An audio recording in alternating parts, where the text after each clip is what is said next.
Olá, daqui a Margarida do Fumaça. Queria só relembrar-te que hoje temos mais uma edição do Ask Me Anything Fumaça, desta vez sobre transição energética. Isto porque a invasão russa da Ucrânia, com as sanções de Bruxelas de um lado e as armas de arremesso de Moscovo do outro, escancarou a vulnerável relação de dependência energética de países europeus face à Rússia. Para antecipar os riscos de cortes e racionamentos nos próximos invernos, a Comissão Europeia propôs um plano de redução de consumos que assenta na solidariedade e partilha entre Estados-membros. É para analisar esta complicada rede de tensões económicas e geopolíticas em torno da energia, mas também os desafios que a guerra coloca à transição energética, que convidamos o físico e investigador Luís Fazendeiro. Ele é doutorado em alterações climáticas e políticas de desenvolvimento sustentável e vai estar hoje, quinta-feira, dia 28, às 9 da noite, através do Zoom, a responder às perguntas da comunidade Fumaça. Se não fazes parte da comunidade, ainda vais a tempo. Podes criar uma contribuição mensal hoje e ajudar-nos a chegar ao nosso objetivo, ser totalmente financiados por quem nos ouve. E se já fazes parte, muito obrigada pelo teu apoio e vais receber um e-mail com o link da conversa. Vemo-nos então mais logo. Agora sim, fica com a entrevista.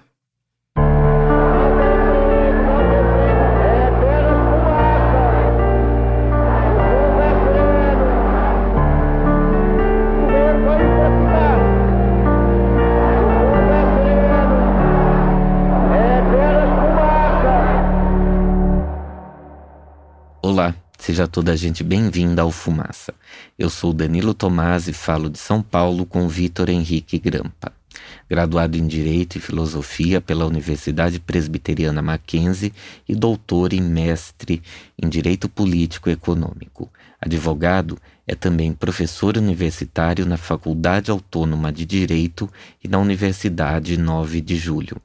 Foi presidente da Comissão Nacional do Programa Universidade para Todos, o ProUni, do Ministério da Educação entre 2015 e 2017 e 2018 e 2020. Na comissão, trabalhou com as ações afirmativas de ingressos dos alunos às universidades. Vitor é especialista no tema de políticas educacionais, entre os quais as cotas e as ações afirmativas na área da educação no Brasil. Seja bem-vindo, Vitor. Obrigado, é um prazer enorme estar aqui com vocês para podermos debater um pouco sobre educação, ações afirmativas, igualdade no Brasil. Prazer é nosso. Bom, começando. Vitor, no Brasil a gente pode dizer que tem uma tradição de levantamento e cruzamento de dados relativos à etnia, renda e classe social. Além de termos uma série de especialistas dentro da academia e na sociedade dedicados a entender esses dados e trazê-los a público. Antes da gente entrar nessa questão da implementação das cotas, eu gostaria que você explicasse qual que é a importância de ter dados sobre etnia bem detalhados para a implementação desse tipo de política. Essa questão ela é bastante importante, a de termos dados para as políticas públicas. Por quê? Porque os dados vão servir na etapa de formulação dessas políticas públicas. Então, nós vamos identificar quais são os problemas que temos para serem solucionados por elas. E depois vamos avaliar essa política pública para ver se as ações que foram tomadas, elas estão atendendo ao que seria o esperado, né? Então, dentro do ciclo das políticas públicas, nós temos a etapa de identificação, a formulação dessa política e a implementação dela vai decorrer de toda uma análise baseada em dados que precisam ser fidedignos, que precisam levar em consideração múltiplos fatores da sociedade. Uma sociedade como a brasileira, ela é pautada por uma desigualdade muito grande. Então, o estudo das políticas públicas obrigatoriamente passa por questões que possam levar a uma redução de desigualdade, né? As cotas raciais, por exemplo, enquanto política pública, elas demandam um acompanhamento muito grande, tanto da análise de como essa desigualdade está distribuída na sociedade. Então, temos hoje no Brasil a população preta vitimada em grau maior pela pobreza. Então, nós temos uma desigualdade que tem reflexos raciais. E falo aqui a população preta, estendendo pretos pardos, né? Na composição do IBGE teríamos aí a categoria negros também, né? Abarcando. E essa desigualdade, ela tem um recorte racial marcado. Até historicamente, quando nós olhamos a história do Brasil, processo de escravidão, a marginalização pós-escravidão e as ações tomadas pelo próprio Estado brasileiro, pela coroa portuguesa e pelo Estado brasileiro, que fomentaram políticas que levam a conclusões de desigualdade hoje. Então, analisar qual que é a perspectiva histórica dessa desigualdade, como ela atinge essas populações e quais são os instrumentos para que isso seja solucionado, é necessário como ponto de partida. Vitor, explica qual que é a diferença entre pretos, pardos e negros. Essa diferenciação de pretos, pardos, negros, em sede de classificação, eu tenho uma categoria mais ampla que é a de negros, que abarca pretos e pardos. Uhum. A diferenciação de pretos e pardos, ela não é tão simples de ser feita, nem socialmente, nem cientificamente. Por quê? Porque são conceitos políticos que se desenvolvem basicamente a partir de uma lógica de identidade. Então, temos fundamentalmente a autodeclaração como critério para isso. E a heteroclassificação também a partir de determinados critérios nas políticas de cotas, por exemplo. Mas há pessoas que se classificam como negras, mas oscilam na classificação preto ou pardo, fundamentalmente pela miscigenação que nós temos no Brasil e outras questões culturais que envolvem esse tipo de classificação. Nos Estados Unidos, por exemplo, quando eu falo de uma população negra, eu estou falando não só em termos de vocabulário, porque as palavras vão significar coisas muito distintas, a depender do contexto que nós estamos falando, mas também estou me referindo a um conceito que é diferente do brasileiro, pelo processo de constituição dessa sociedade. Então, o processo de miscigenação no Brasil, a forma como essa sociedade se estruturou impacta nessas classificações.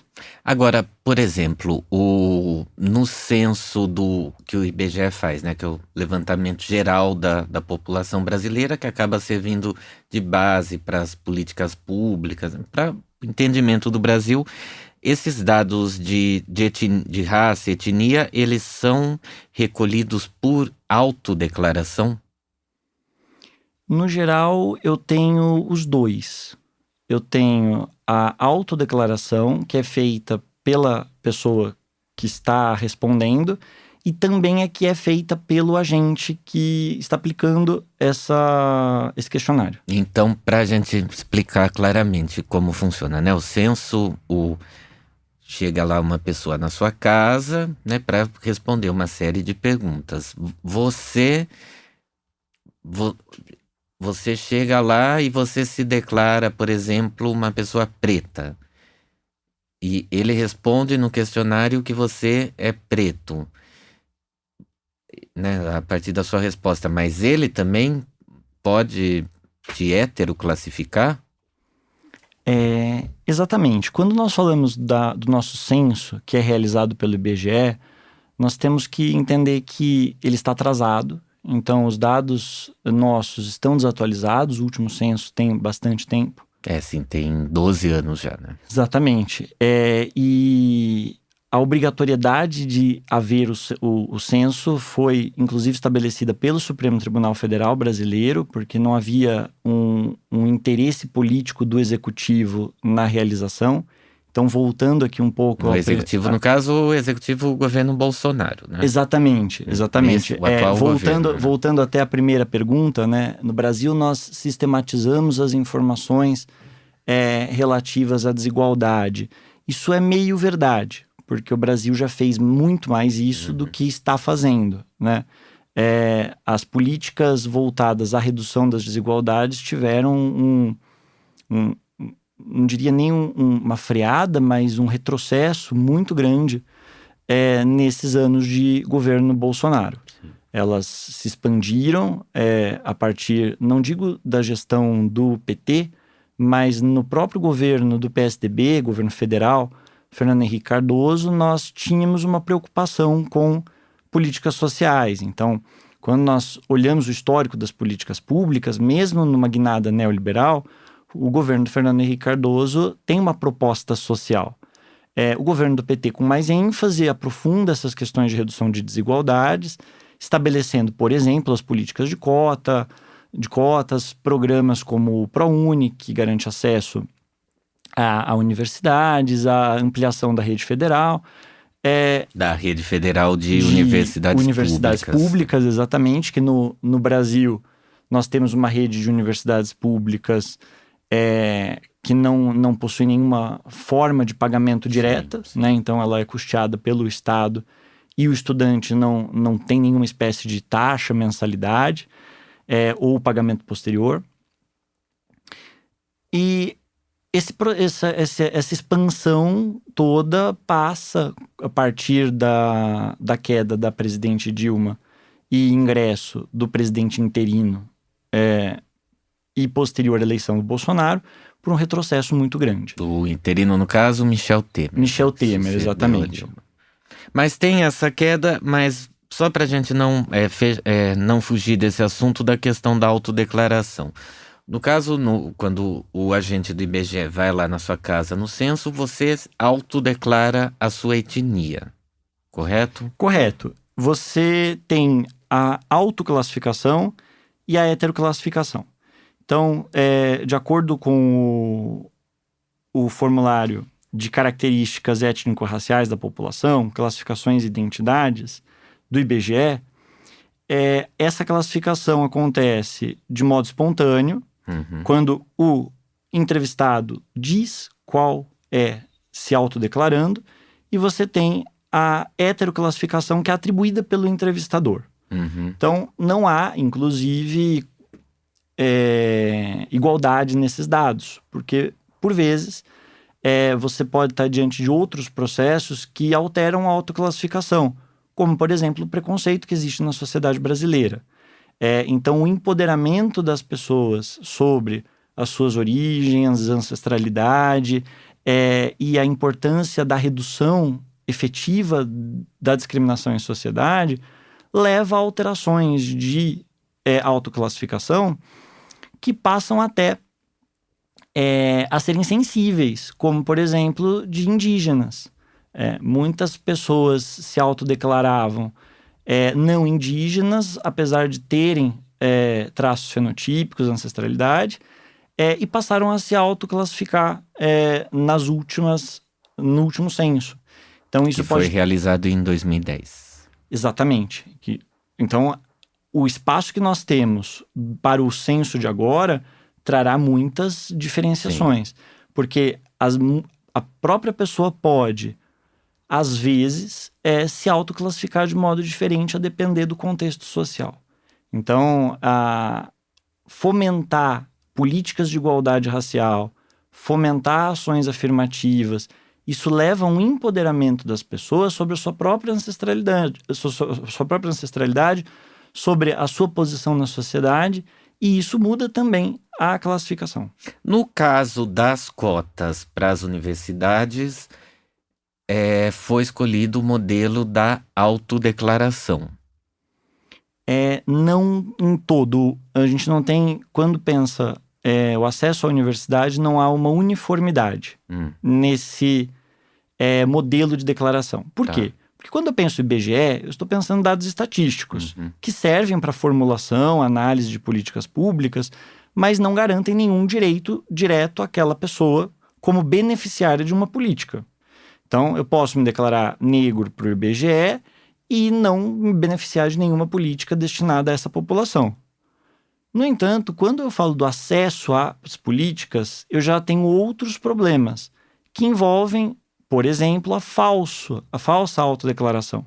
Então, eu me autodeclaro preto ou pardo para ter acesso a uma ação destinada a essa população sem fazer jus a essa política.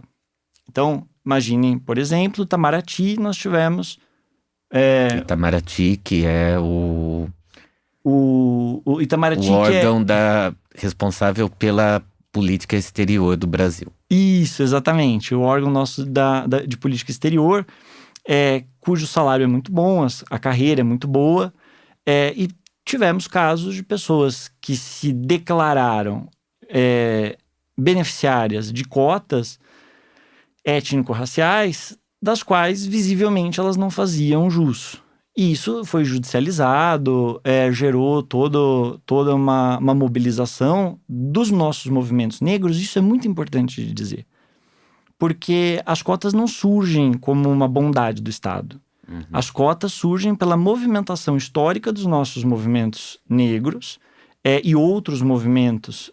Digo isso porque as cotas sociais partem, por exemplo, de movimentos sem terra.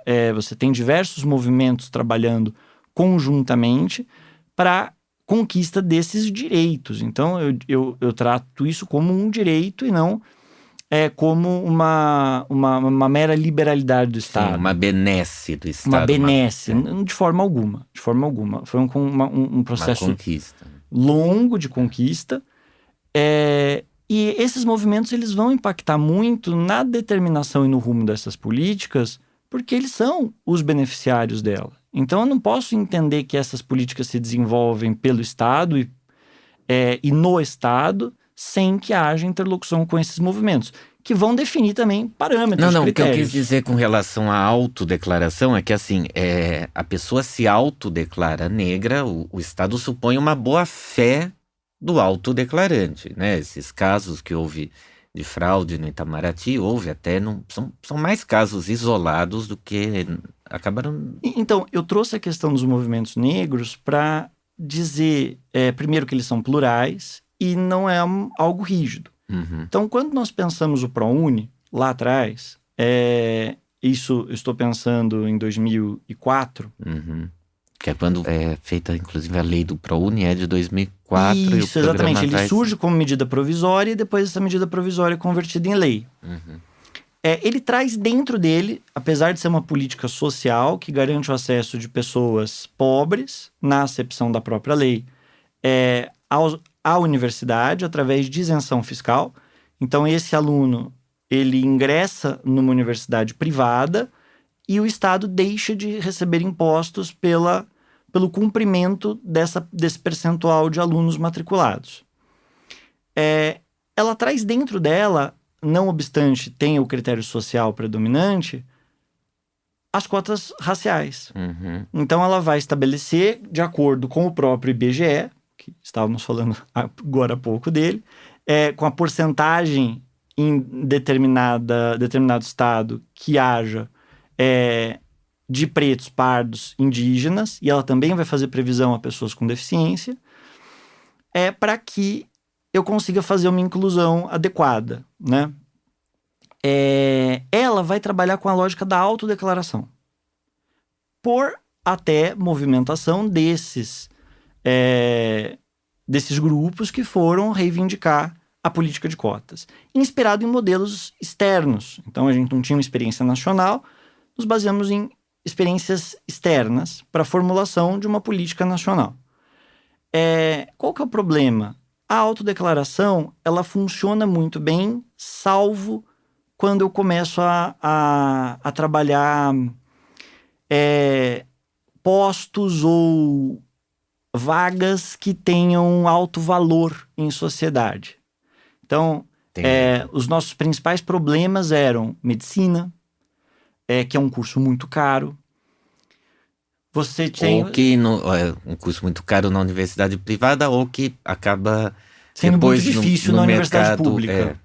Ou com salários muito altos depois, né? Exatamente. O reflexo em termos de posto em sociedade, reconhecimento social e salário é alto. Então, quando eu pego uma vaga em medicina, engenharias, eu começo a ter distorções em relação à autodeclaração. Porque as pessoas pretendem se beneficiar, ainda que saibam não fazer jus a isso. Nesse sentido, outras políticas passam, então, posteriormente, a trazer a heteroclassificação, Entendi. que é questionada judicialmente, e o Supremo Tribunal Federal compreende que, sim, o Supremo Tribunal Federal nosso é a nossa corte constitucional, né, é a mais alta instância do nosso poder judiciário. Ele vai compreender que, sim, é constitucional as políticas de cotas em geral, inclusive aquela que foi formulada lá atrás pelo ProUni, mas também vai entender que a lógica da discriminação positiva é constitucionalmente aceitável. Seria o que a discriminação positiva? A discriminação positiva é o que eu pretendia falar daqui a pouquinho, mas já vou puxar aqui para a gente amarrar. A ideia de uma discriminação positiva é a de que nós temos, na nossa Constituição, uma vedação a todo tipo de discriminação. Uhum. Então, em tese, eu não posso discriminar negros, brancos, mulheres, homens. Em alguns casos excepcionais, a própria Constituição discrimina. Então, se ela própria discriminou, está discriminado, como é o caso das mulheres, aposentadoria de mulheres e homens diferenciada, isso é uma discriminação constitucional. No caso, ela discrimina para o bem, né? Porque os homens aposentam mais tarde do que as mulheres. Então, entre aspas, os homens são discriminados porque a Constituição entende que as mulheres têm uma dupla jornada, porque elas trabalham fora e trabalham em casa, então elas acabam aposentando mais cedo que os homens. Isso acaba sendo a discriminação, entre aspas, contra os homens. Isso seria a discriminação positiva. No caso, não vamos nem analisar essa como positiva ou não, porque ela é constitucional. Tá. Então, se a Constituição trouxe, foi ela quem trouxe. Nós estamos submetidos a ela. Tá. A questão era, exceto essas que a Constituição traz expressamente, seria possível haver outras? Em regra, não. Porque o artigo 5º da Constituição, da nossa Constituição, começa com o princípio da isonomia, dizendo, olha, são todos iguais perante a lei, o Estado não pode discriminar. A questão é, nós temos em sociedade uma sociedade igual? Não. E a própria Constituição brasileira admite isso ao colocar como um objetivo da República a redução das desigualdades. Então, se eu tenho como objetivo reduzir desigualdades, eu estou diante de uma sociedade que não é igual. Não é uma sociedade equânime. E como eu faço para reduzir essas desigualdades sem positivamente discriminar as pessoas? Então, eu preciso discriminar aqueles que estão submetidos a uma condição desfavorecida de desigualdade para que eu consiga reequilibrar essa sociedade, garantindo o que seria não uma igualdade formal, mas uma igualdade material. Então, eu preciso ter ações do Estado que vão discriminar as pessoas, mas num sentido positivo, como são as cotas. Isso não significa que eu diga que essas pessoas beneficiadas pelas cotas, elas são individualmente, subjetivamente incapazes em relação às outras. Mas eu digo que socialmente eu tenho processos de exclusão desses grupos que os outros não sofrem. Então, quando eu digo vamos incluir o negro na universidade, eu não estou dizendo que o negro é intelectualmente inferior e por isso ele precisa de uma, abre aspas, ajudinha, fecha aspas. O que eu estou dizendo é, a sociedade brasileira é desigual e discrimina historicamente essa população, que não tem efetivamente acesso às mesmas condições e sofre processos discriminatórios diferentes dos brancos.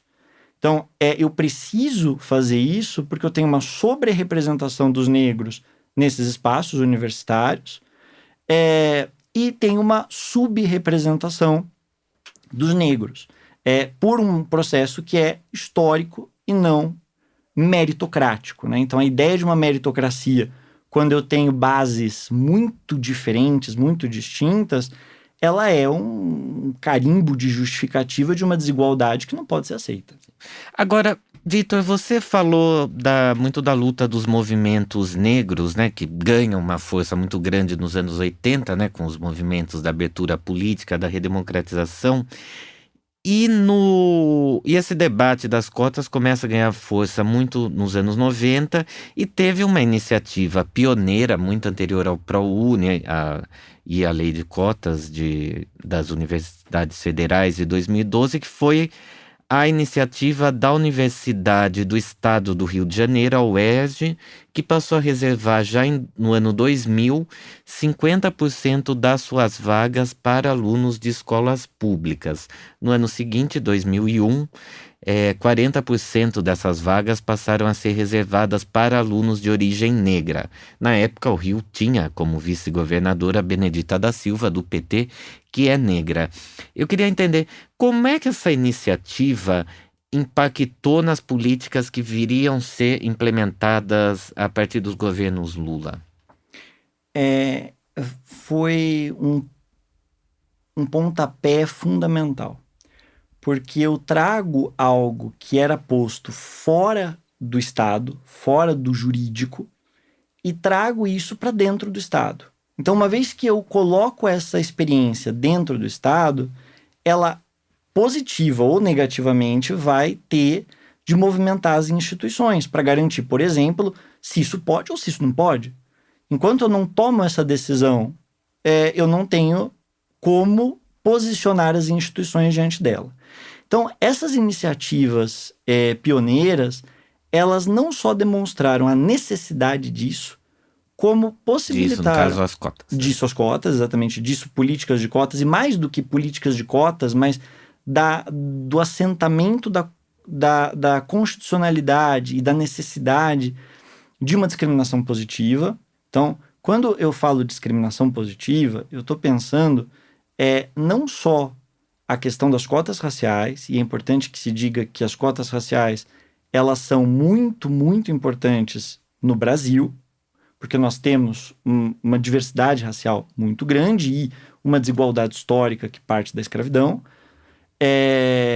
mas elas também vão, em outros contextos, adquirir formatos de outros grupos que também sejam vulneráveis. Então, eu estou pensando cotas raciais, cotas sociais, aqui pensando a questão econômica como determinante no acesso a direitos, mas também de grupos. Então, quando eu penso a questão sexual, eu estou fora dessa lógica, mas também pensando grupos que são historicamente discriminados. Então, a depender do contexto no qual as cotas estão inseridas, eu posso ter um maior número de grupos que necessitem desse tipo de instrumento ou outro, né? Então, precisa ser uma tomada de decisão a partir da realidade de cada espaço, né? Eu pensar, por exemplo, na Noruega, cotas raciais, o contexto é totalmente outro do brasileiro, né? Eu posso, inclusive, em determinados espaços, dizer, não, aqui seria absolutamente inaplicável até esse tipo de decisão. Então, eu preciso de uma análise da sociedade e, sobretudo, de um interesse político nessa movimentação. Então, essas decisões pioneiras movimentam o Estado e isso é extremamente positivo para tudo que vem depois, né? As universidades, elas são um espaço privilegiado porque a nossa Constituição, a Constituição brasileira de 88, garante a elas a autonomia. Uhum. Então, elas não dependem, por exemplo, de uma lei para se organizarem internamente, diferente de outros órgãos da administração pública, né? Então, eu estou numa secretaria, eu não posso fazer algo autonomamente. Isso não existe. Agora, dadas as características das universidades, elas têm autonomia.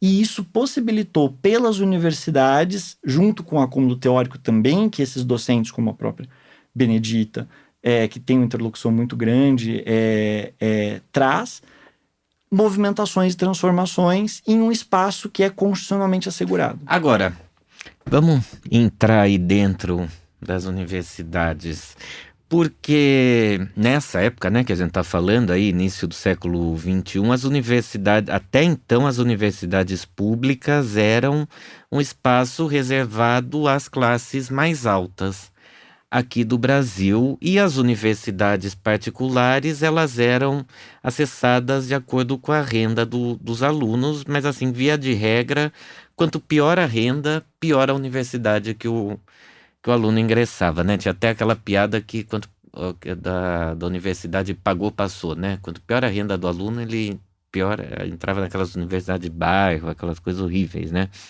Você foi coordenador da Comissão Nacional do ProUni, que foi um programa criado no governo Lula para dar bolsas de estudos em universidades e faculdades particulares a jovens de escolas públicas.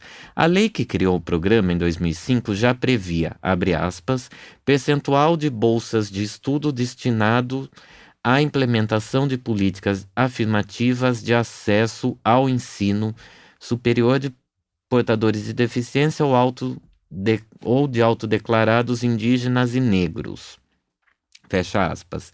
A criação de bolsas e cotas via universidades privadas foi uma maneira de incluir sem incomodar as elites, posto que a lei de cotas nas universidades federais, que era o espaço das elites, só viria em 2012? Eu diria que qualquer ação inclusiva no Brasil não é bem aceita. Sim. Tanto que houve uma reação muito grande, desculpa te cortar, sem problema, por parte da própria elite acadêmica. Que a gente, assim, que é uma burocracia privilegiada, né? Você vai chegando nos altos postos, você tem salários altos, estabilidade no emprego, tudo. Desculpa te cortar. Não, imagina. Mas eu me recordo sempre de uma fala do Milton Santos, que é um professor da USP, geógrafo e negro, né? Então, primeiros professores, e não só professores, mas intelectuais, porque a gente precisa diferenciar, né? Precisa diferenciar porque temos muitas pessoas que são professores, mas que não conseguem formular como o Milton Santos fez em relação à área dele, Sim. né? Das principais cabeças do país. Assim. Exatamente, um dos principais formuladores, pensando a geografia e a sociedade brasileira, migrações, os processos de exclusão. E o Milton Santos vai dizer que ser negro no Brasil é difícil, ele enquanto professor negro, e ser intelectual é difícil. Ser negro é difícil, sobretudo pelo cotidiano, que as exclusões no Brasil elas são sutis, é por isso que nós vivemos por muito tempo em um pretenso mito da democracia racial. Então, o Brasil não tem discriminação, né? Veio até uma expedição ao Brasil analisar e se constata que, na verdade, não é nada disso. Uhum. É um mito, a democracia racial, e no pior sentido do mito, não no sentido filosófico, mas no sentido de algo que não existe mesmo. Eu tenho essa ideia de uma democracia racial para justificar as desigualdades cotidianas e discriminações cotidianas. E o Milton Santos diz isso, que denuncia que o cotidiano é muito pesado para além dos processos gerais de exclusão. E ser intelectual é difícil porque as pessoas não estão acostumadas com uma palavra crítica. Né? Então a gente tem uma sociedade que é bastante autoritária, só que isso é deselegante você dizer que a sociedade é a cordialidade. Onde já se viu, né? O povo brasileiro ser discriminatório. Mas essa pessoa que não recebe dinheiro nenhum, eu trato ela bem, olha só, ela é como se fosse uma amiga minha. É o famoso eu trato a empregada como se fosse da família, não é? Que exatamente. É muito forte até hoje. É muito forte até hoje. Você pega ações na justiça de trabalho análogo a escravo, né? Que a fundamentação da defesa é justamente essa. Olha, não era escravidão, porque eu tratava bem, comia com a gente na mesa. Então, assim, reconhecer o outro enquanto um ser humano parece que é um favor. É algo surreal. Mas eu digo isso porque para mostrar que o contexto da sociedade brasileira não atingindo os direitos ou os privilégios de determinados grupos faz com que algo seja tranquilamente aceito. Sim. Há questões que envolvem redução de desigualdades que nunca são bem aceitas de forma alguma.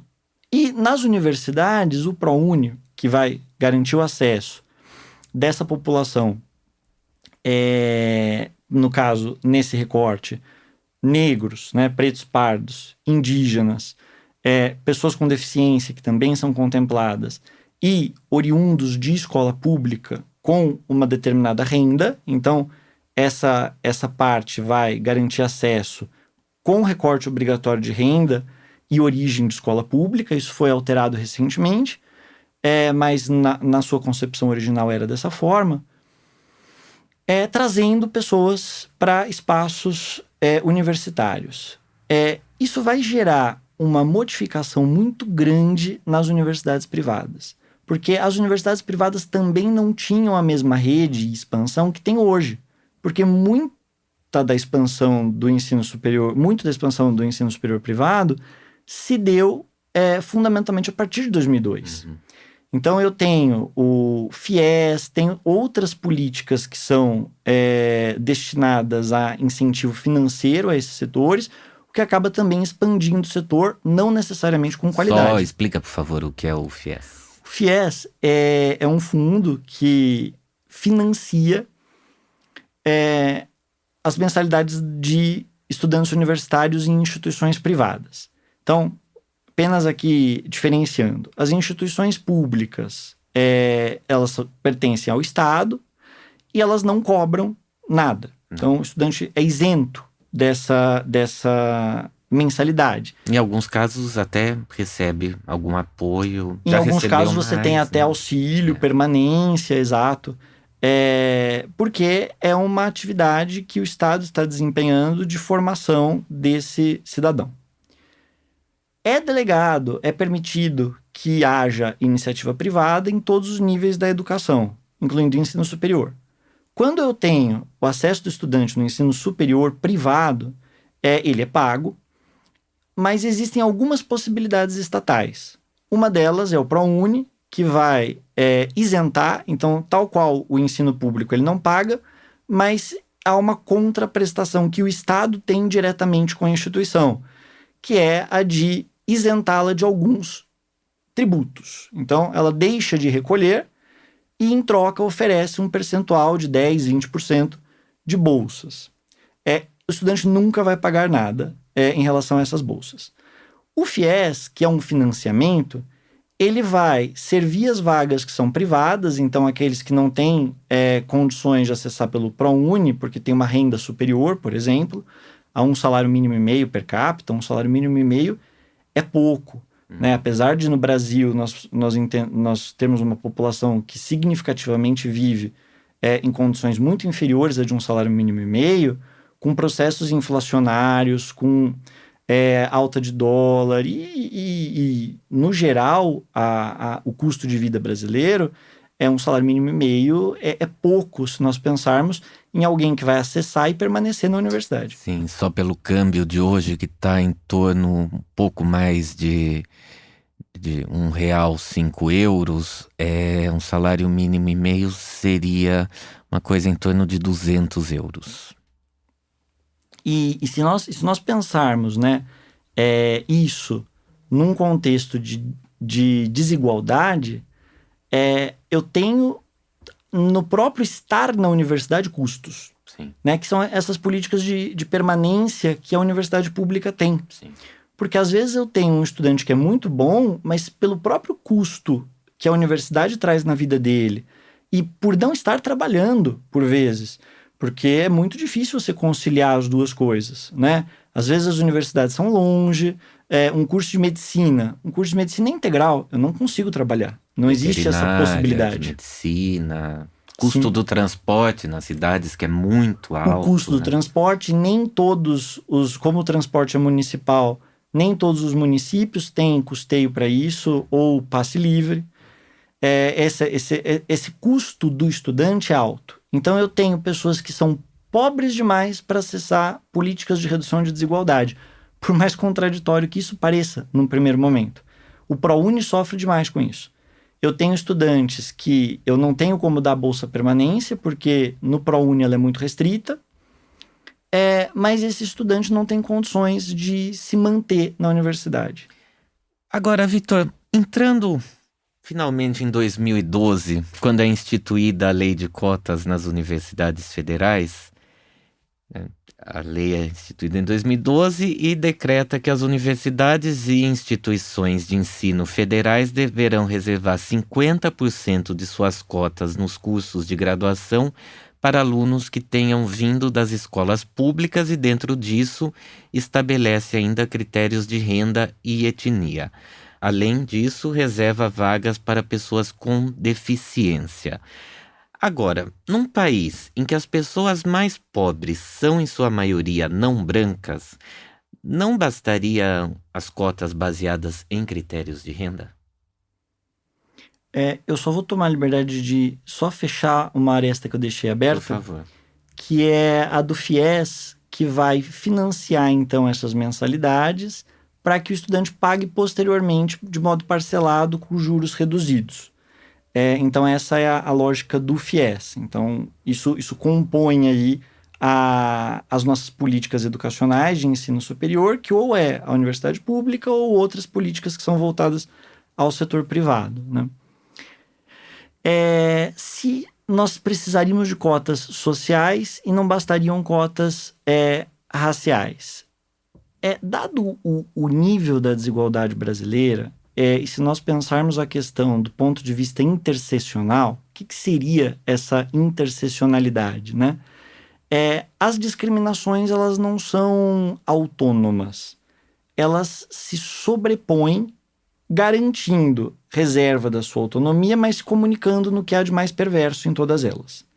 Então, se nós pensarmos uma pessoa negra e LGBT no Brasil, ela vai sofrer discriminação autonomamente por ser negra, autonomamente por ser LGBT, mas as duas se complementam de modo a garantir uma discriminação diferenciada, que é por ser negra e LGBT, e também somarão a cada um desses grupos individualmente uma parcela de exclusão. E isso vai se dar dentro, muitas vezes, do próprio grupo em que ela está inserida. Porque ela pode não sofrer discriminação na sua família por ser negra, tendo um pai negro, uma mãe negra. A família compreende essa discriminação que ela sofre em sociedade. Mas ela pode ser discriminada na própria família por ser LGBT. Então, se eu pensar uma família que seja muito religiosa, essa família pode apresentar um comportamento violento em relação a ela, a discriminando por ser LGBT. Né? Então, isso tudo é sobreposto. A sociedade brasileira, não obstante seja uma sociedade racista, é uma sociedade discriminatória socioeconomicamente, de modo até a não respeitar e estruturalmente negligenciar pessoas que são pobres. Então, quando eu pego os índices de educação da periferia, eles são muito diferentes das regiões centrais. Então, uma escola pública na periferia, ela é diferente de uma escola privada, por exemplo, na própria região. E mais do que isso, se eu pensar em regiões... Na própria região? Na própria região. Na própria região. Então, se, por exemplo, eu pego a Zona Leste de São Paulo... Que é uma região, só para quem não sabe, é uma região mais pobre do que a região central, onde ficam os bairros mais ricos. Exatamente. É uma região que, majoritariamente, ela tem bairros diferenciados, Sim. Mas ela, majoritariamente, apresenta focos grandes de desigualdade, o que a gente chama no Brasil, de comunidades, mas que, para todos os efeitos, são comunidades vulneráveis, que são estruturadas urbanisticamente em zonas muito precarizadas, né? Então, o que nós chamávamos de favela, hoje não se chama mais dessa maneira, se chama habitualmente de comunidades ou conglomerados urbanos subnormais ali a partir do critério do IBGE, porque a ideia não é justamente de que essas pessoas sejam, mas que o espaço não é um espaço adequado, né? Então, esses espaços são periféricos, são muito longe de tudo que é central. Os aparelhos que são destinados a eles normalmente são menos desenvolvidos ou com uma qualidade menor.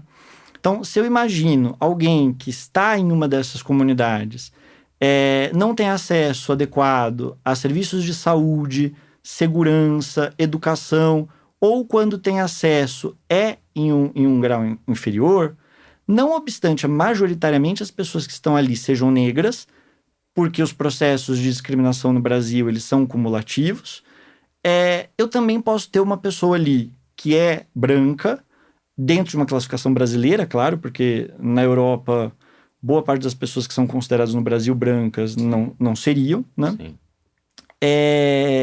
A partir de uma classificação brasileira, essa pessoa é branca, mas ela está submetida a condições de marginalização social que não vão garantir acesso a ela. Ela não vai sofrer aquela discriminação por ser negra, mas todos os outros pontos da discriminação por estar onde ela está, por ser periférica, por ser pobre, ela vai. Então, o Estado precisa garantir a essas pessoas a possibilidade de, em uma condição de desigualdade sobre as que tiveram acesso a condições melhores, poder seguir os seus estudos, enfim. Então, eu entendo que elas são obrigatoriamente complementares no caso brasileiro. Eu não posso pensar só cotas sociais, porque a questão racial é profunda e estruturante da nossa sociedade, mas também, se eu tiro o elemento social, eu deixo muitas pessoas que estão vulneráveis pela própria desigualdade da sociedade, pela própria estrutura de Estado, apartadas. Tá. Em 2021, o número de vagas reservadas para os cotistas superou pela primeira vez o número de vagas não reservadas nas universidades federais. No ano passado, a Universidade de São Paulo, que é uma universidade estadual e foi a última a aderir às cotas, passou a ter mais estudantes advindos das escolas públicas do que das particulares. Mas quando a gente olha para o mercado de trabalho, a situação ainda é muito desigual.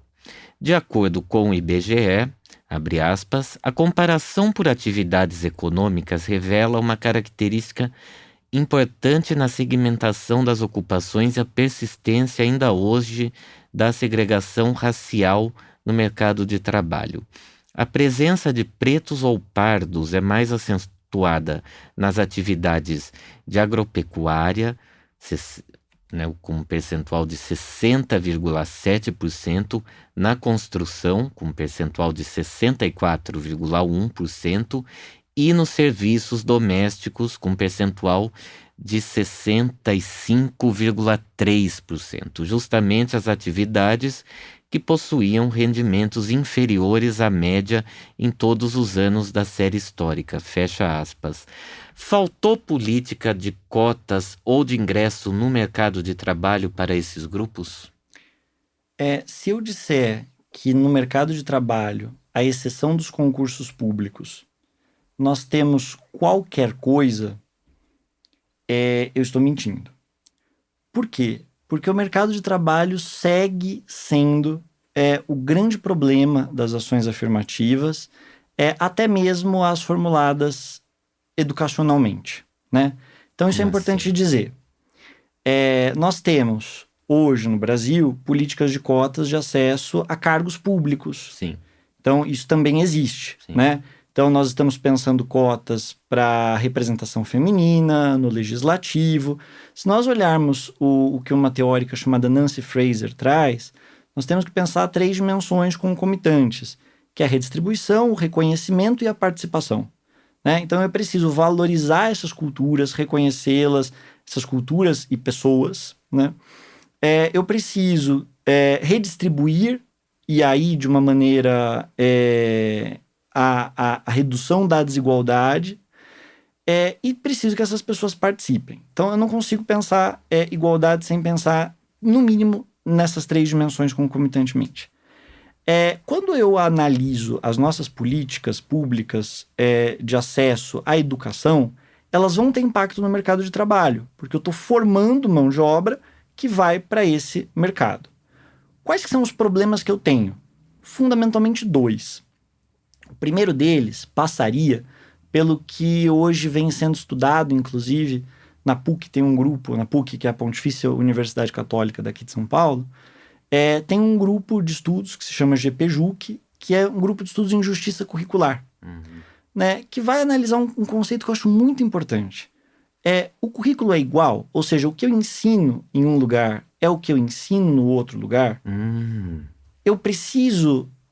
pensar a justiça dentro do próprio currículo, dentro da própria formação.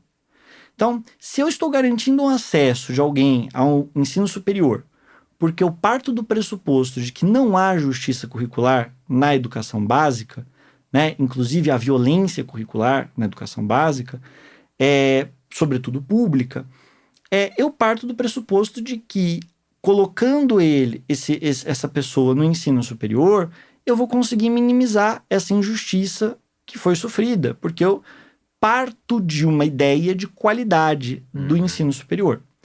Acontece que o ensino superior no Brasil, ele está em um desmantelamento a céu aberto.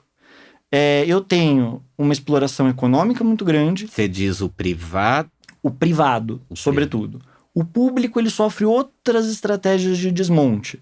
Mas ainda consegue preservar. Consegue preservar. Sim. Consegue preservar a qualidade pela questão do orçamento, que eu tenho uma destinação orçamentária para essas instituições, e pela qualidade do corpo docente que está presente e é de carreira. Então eu não demito um professor pela posição política dele. Sim. Ele é estável, ele permanece. E esses professores se organizam, a comunidade acadêmica se organiza para preservação. Os próprios alunos conseguem se organizar da mais. Instituição, os próprios alunos. Nós temos no Brasil um movimento estudantil muito forte, Sim. que se organiza na graduação, desde a educação básica, com os grêmios, que são das escolas, as uniões de estudantes, como União Paulista, União Paraná, enfim, cada estado vai ter as suas uniões, e a União Brasileira de Estudantes Secundaristas. Na educação superior, nós temos centros acadêmicos, diretórios de estudantes, uniões estaduais, a União Nacional dos Estudantes, que inclusive foi perseguida na ditadura militar. Temos a Associação Nacional de Pós-Graduandos, pensando o contexto específico da pós-graduação. Então nós temos um movimento estudantil forte, movimento de professores organizados forte também. E isso garante alguma estabilidade na educação pública superior. Problema, a educação privada, como ela está submetida a condições bastante precárias de manutenção de vínculo de trabalho, e cada vez mais a necessidade dos professores de darem aula, e as reformulações menos interessadas na qualidade da educação e mais interessadas nos lucros que a educação pode oferecer, em detrimento da qualidade de ensino, muitas vezes, eu tenho um processo que é de desmonte dessa educação privada, almejando lucro. Então, não é uniforme, porque eu tenho instituições que são fundacionais, que são associações, as suas mantenedoras, então elas vão ter uma preocupação filantrópica, social, mas boa parte dessas instituições hoje vão ter preocupações com fins lucrativos, sem uma preocupação com qualidade. Há instituições que têm as duas preocupações, é bem verdade, mas são raras. Mas tem sido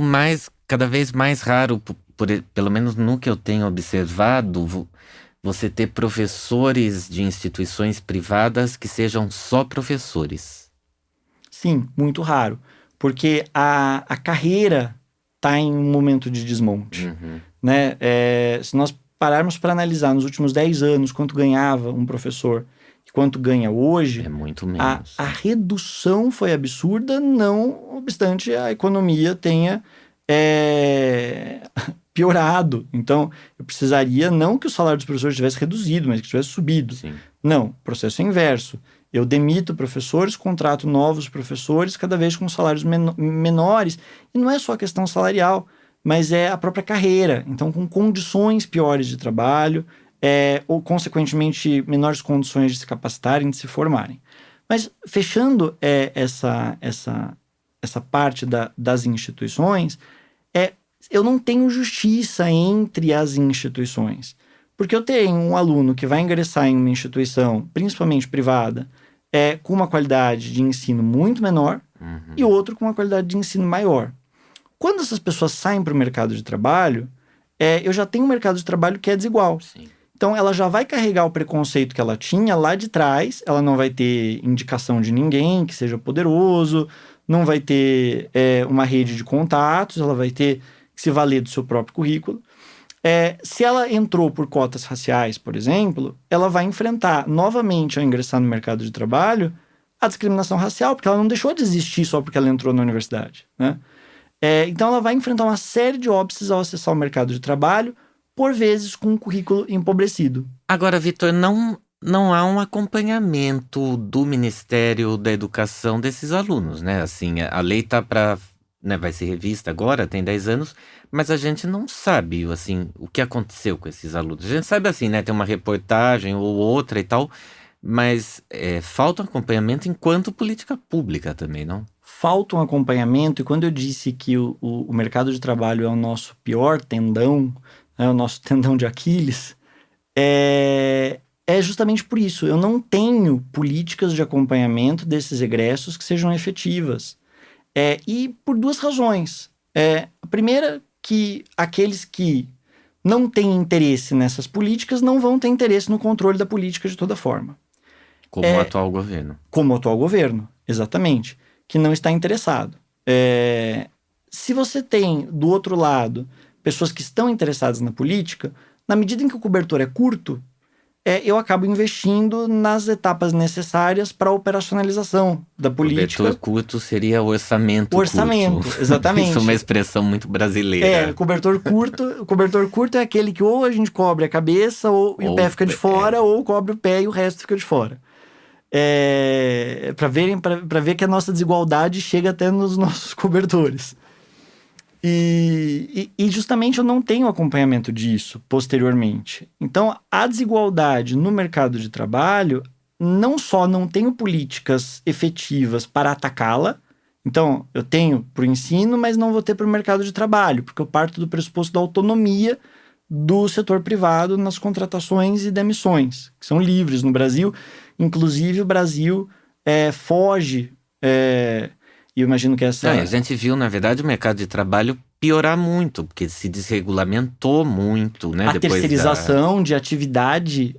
eu posso ter uma determinada instituição que não tem ninguém ali que seja contratado por ela própria para desenvolver o trabalho que ela própria desenvolve.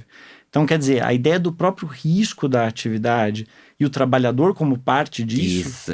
Ou a figura do trabalhador intermitente, que é contratado, assim, para trabalhar um dia... Esperando. Fica esperando ser chamado, e às vezes esse trabalhador pode ganhar R$400 no mês. Assim. E é importante dizer que... R$400 são 80 euros. Que apesar de muitas dessas questões existirem na Europa... elas se estruturam de um jeito bastante diferente. Até as políticas salariais, tudo é muito diferente. Às vezes a gente usa a mesma categoria. Não, mas trabalho intermitente faz sentido em alguns contextos. Não generalizado e desregulamentado como aqui ficou, né? Sim. Essa pessoa chega no mercado de trabalho e não encontra receptividade, e o que é pior, eu não tenho um acompanhamento disso para diagnosticar como eu posso melhorar. Então, eu me lembro quando eu estava na presidência do ProUni, né, da Comissão Nacional, nós precisávamos saber o que aconteceu com os nossos egressos, que são aqueles que se formaram, que saíram, né? Eu não tinha como fazer isto, né? Eu não tinha controle, não tinha acompanhamento. Nós ficamos sabendo de alguns casos exitosos que aparecem. Então, uma egressa do ProUni, Tamires, hoje foi secretária adjunta agora de segurança na cidade de Diadema. Uma cidade aqui próxima a São Paulo. Da região metropolitana, né? Uma cidade onde se faz, aliás, políticas públicas bem interessantes. Bem interessantes, muito interessantes. E ela desenvolveu, inclusive, questões de combate à violência da mulher. E é um caso que chega ao conhecimento pela projeção daquele egresso. Mas, assim como ela, eu tenho centenas, milhares de estudantes que foram beneficiados pelas políticas do ProUni, mesmo as políticas de cotas das universidades públicas, que eu não sei o que aconteceu. Então, como eu não consigo mensurar, muitas vezes fica fácil aquele discurso do isso não serviu para nada, isso não ajuda, que é o que a gente está enfrentando agora ao fazer a avaliação de 10 anos. Sim. Pois é, isso que eu queria ouvir de você. Num debate que a gente realizou em abril em Portugal sobre a dívida pública do colonialismo, o Youssef, ativista do Movimento Africano de Estudantes e Trabalhadores, afirmou que as ações afirmativas são importantes, mas, abre aspas, São medidas reformistas na medida em que não tocam no fundamental do sistema. Fecha aspas. Eu queria saber que limites você enxerga nas cotas. E, para a gente encerrar, passado 10 anos da lei de cotas, né, que vai ser revisada agora, que balanço você faz do caminho adotado e se a revisão seria o suficiente? Eu vejo que essa revisão que nós estamos enfrentando agora, ela é mais uma revisão daquelas pessoas que têm verdadeiro ódio da igualdade do que efetivamente baseada em critérios de políticas públicas. Muitas das defesas pela revogação, né, quando a gente fala revisão, a gente está fundamentalmente lidando com grupos que entendem que essa medida tem que acabar. Já existiam as cotas, acabou, está tudo resolvido. Não está tudo resolvido, pelo contrário, a gente tem muito a avançar, muito a conquistar. A desigualdade é absurdamente profunda e, sobretudo pós-pandemia, muitos desses processos que já eram graves se agravaram, né? Então, eu vejo que essas políticas elas precisam ser mantidas. Não defendo que sejam eternas, porque a ideia não é justamente essa. A ideia de você ter revisão dessas políticas é boa, porque eu posso, se investir na educação básica, por exemplo, se conseguir estabelecer políticas redistributivas, eu posso chegar, e esse é o objetivo, em um cenário no qual eu não precise mais delas, ou pelo menos não precise daquelas. Eu posso ter outras desigualdades que precisam ser vistas nessa nova sociedade, mas aquelas foram superadas. E eu tenho aqui, mais na missão da fé, que nós vamos superar. A desigualdade racial no Brasil, social, será superada um dia, mas não foi, com certeza, nesse período. Então, essa revisão, ela, na verdade, se trata de observar que é necessário renovar. Essa é a medida ética nesse momento, né? Agora, diante de um sistema que é o capitalismo, estruturalmente injusto e estruturantemente injusto. Então, ele não basta a sua desigualdade interna, mas ele necessita de outras desigualdades para sua manutenção, né? Diante desse sistema, é muito difícil eu falar sobre soluções. Então, é uma ideia incrementalista de tentar tornar o que é desigual, o que é ruim, um pouquinho melhor? Por vezes sim, né? Por vezes sim, porque, por exemplo, a economia mundial, ela é desigual. Eu tenho um capitalismo central e uma periferia mundial, e isso tem impactos na economia, é geopolítico, enfim. Eu não posso dizer a análise partindo de pequenas ações eu vou transformar tudo. Mas o inverso também não é verdadeiro. Sem mexer nisso, eu tenho uma sociedade pior. Então, eu consigo ter uma sociedade mais desigual dentro do capitalismo, eu consigo ter uma sociedade mais injusta, mais racista, mais machista. Tudo que eu posso ter de pior, o capitalismo me possibilita que seja muito pior do que é. Então, nesse sentido, as ações internas no Estado, todas elas, até as eleições democráticas, elas estão vinculadas a constituições que são liberais e capitalistas, né? Então, dentro desse modelo que nós temos, dessa estrutura, essas políticas são necessárias porque elas garantem a melhoria da qualidade de vida, de proteção da dignidade da pessoa humana, que pode ser pior. Então, no caso brasileiro, nós já tivemos cenários de desigualdade muito piores, e boa parte da resistência que nós oferecemos hoje é pelo não retrocesso a esse cenário do qual nós viemos. Olhando a nossa história, nós sabemos muito bem que pode ficar bem pior do que está. Então, eu entendo as críticas bem intencionadas, no sentido de, apesar de tudo, a gente vai continuar no cenário de desigualdade. Menos desigualdade. Menos desigualdade. Esse é o mote. Então, talvez avançar nessas políticas nesse momento seja o caminho. Agora, entender que elas sozinhas vão resolver, de modo geral, os problemas macro, de forma alguma. Isso vai passar pela economia, pela reestruturação dos estados, pela alteração de uma geopolítica, de uma ordem, de uma organização nacional nos estados e internacional. Então, nesse contexto que nós estamos de submissão econômica, não dá. Muito obrigado, Vitor. Essa entrevista foi preparada por mim, Danilo Tomasi, e pelo Nuno Viegas, também responsável pela edição do guião. A edição de áudio é do Bernardo Afonso. Fazem ainda parte da equipe Fumaça a Joana Batista, o Frederico Rocha, a Margarida Davi Cardoso, a Maria Almeida, o Luiz Marques, o Ricardo Esteves Ribeiro e o Pedro Miguel Santos. A música é do Lotus Fever. Ouça mais episódios em fumaça.pt, no YouTube, Spotify ou na tua aplicação de podcasts. Se quer ajudar a fazer com que o Fumaça seja financiado por quem nos ouve, vê e lê, entre em www.fumaca.pt/contribuir. Muito obrigado.